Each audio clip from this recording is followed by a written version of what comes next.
Hi, welcome to another day and Merry Christmas. I'm Florian from the blog lifesciencementor.com, and today I am talking about mentors.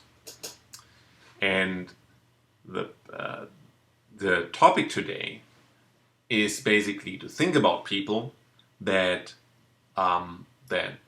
inspired us or can inspire us in some way or another, and then think about one question that we could ask them when we find them and or when we meet them. And I have chosen 10 mentors that I would like to ask. You would probably ask different people than me, but I try to make the questions as general as possible so you find some inspiration that you can maybe ask your mentors as well. So first of all, I don't believe in you should ask mentors like, how did you become so rich, and how much do you work, and those are standard questions that are like always asked. And quite frankly, those mentors have most of them have books and YouTube channels and TV shows, and they have talked about that many times over. And I try to tease out the questions that lie in between the lines, right? So, and I have to say, I'm a little bit, maybe not scared, but a little bit apprehensive about talking about the mentors, because I've chosen a lot of very big mentors, and um, maybe, maybe that is, maybe that is something to ask too much. It's funny if you think about it. You kind of get like, or at least me, I get kind of like nervous even thinking about asking like big personalities like the ones I'm listing. But this is just a thought experiment, and why not think big? And that is my first key. Think big. I've just started reading Think Big and Kick Ass by Donald Trump, and I admire this guy hugely. Why? Because he has built up an empire, has become a billionaire multiple times over, and that is just that's just something. If you can become a millionaire, that is one thing, right? That means you deliver extreme high amount of value to people. But become a billionaire and then multiple times over, because you lost it, build it up and you lost it all. So building up an empire, not just a kingdom, an empire, then starting from scratch again when you lost it, that's something. And I'm amazed by that. But more amazed I was what I read about him. So first of all, just staying with his book, Think Big and Kick Ass. He talks about how you set up really big goals, not just like goals that are attainable, but big goals. So there's one question in this book where he just asks as a quiz for the reader. So you should choose which goals you would set, and there are four goals to choose from if somebody gave you that choice, like from ranging from $40,000 to 5 million, what you could have in 5 years, just hypothetically, if a magic fairy came and gave you the possibility. And he said that that some people would actually choose $40,000 or a small amount. And why would you do that if you have the complete permission to dream big, right? If you could completely choose that, then he said he would not even choose the 5 million. He would strike out the 5 million and put 50 billions in there. And that touches on something that is more common than you will know, because most people don't even give themselves the permission to dream big. They wouldn't even think about being able to, they think about reaching their goal. Like maybe they want to like explore the world, but their goal is to just take a road trip through Western Europe or something like that. When instead they could say, I want to take a trip around the world for a year, right?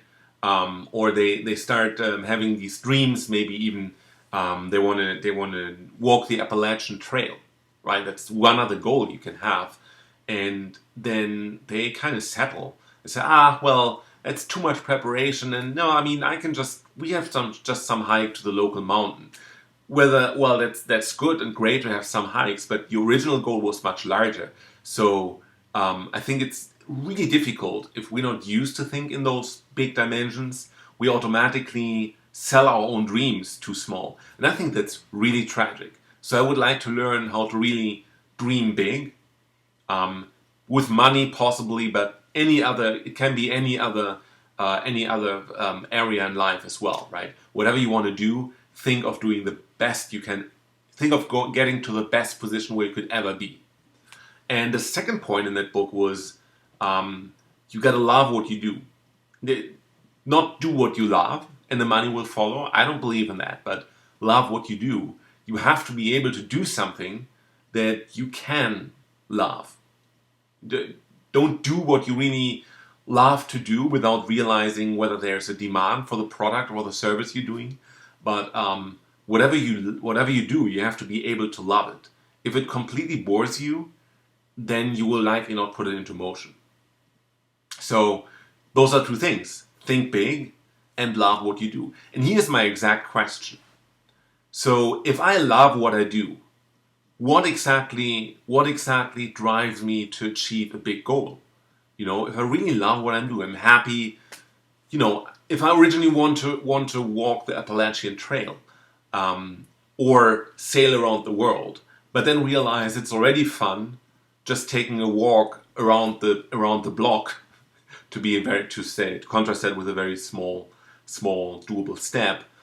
Why not stick with that? If that's what I love, if like taking a walk around the local lake is what I really love, so why not go further? So one actually motivates me to still think big, and if I do what I love. And that you could think it's maybe not that important because, I mean, yeah, who cares? You do what you love. So why do you need to dream big if what you're doing is already what you like? I do believe that you don't take into account that maybe you love it, but after 10 years you realize how much more you could have done, and then you chastise yourself for not putting yourself under more pressure to really get towards the really big goal. And I'd like to have some advice how where you find how doing what you love and having and still being hungry for more, how you put that into one, how you unite these two things in one question, how you solve this seeming conundrum, right? So if I love what I do, how can I still be hungry for getting more? That would be the question. Question number two, mentor number 2 would be Gary Vaynerchuk. I followed him a little bit on YouTube, and basically this guy is pretty amazing. He runs the company VaynerMedia in New York City, and it's basically a marketing agency and like a modern version of like an ad agency, like Mad Men in modern version or something like that, right? So he has basically built up a huge empire by as a born businessman. So he talks about how he became big, and he had lemonade stands when he was an 8-year-old kid, but didn't just have a lemonade stand for himself. He ran and supervised his friends running lemonade stands. So I found that remarkable, that at an age where I wouldn't even think about having a lemonade stand, he would run lemonade stand. Then he went on to earn good money with trading baseball cards, and then he started help out in the wine business of his father, of his family, and grew that from $3 billion to $6 million yearly revenue. And he was actually building this YouTube channel, Wine Library TV, where he would test wines and talk about wines, and and then get a following. Those get people to come to his store via YouTube. So now he built an ad agency because as someone who wants to dream big, he dreams of acquiring the Jets one day. And he always talks about the hustle. So for him, you always have to hustle every day, every minute. You have to always think about what you can do next, what you can do what's the next step to earn you more money, how can you get more out of your business, and so on and so forth. And I was simply wondering, if you always hustle, where do you take the time to reflect about the direction? So I'm a naturally introvert person, so maybe for me it becomes natural that I work and then I have to retract a little bit in myself to reflect. But if you're an extrovert, then maybe bouncing your idea of other people gives you the self-reflection. Basically, making deals with another person will be part of your self-reflection. And I would like to know how you square that, because I think we all had times when we just worked. Like there was literally not a single minute where we took a break over the day, and you get a lot of done, but also, you have to have some time to look at your direction where you're going. So I would like to know, where's the balance in that? How do you think about where you go and then still have new energy to hustle further on? Number 3 is Arnold Schwarzenegger. That would be a great mentor for me. There's one thing that impressed me when I read Education of a Bodybuilder, that he talked about the mind-muscle connection, right? So he was thinking about the muscle he would contract, and then he would really focus on that specific muscle group and then contract that muscle. Like if he does a bicep, he would really think about this one muscle that gets powered, and that gets like put under stress when you flex your biceps.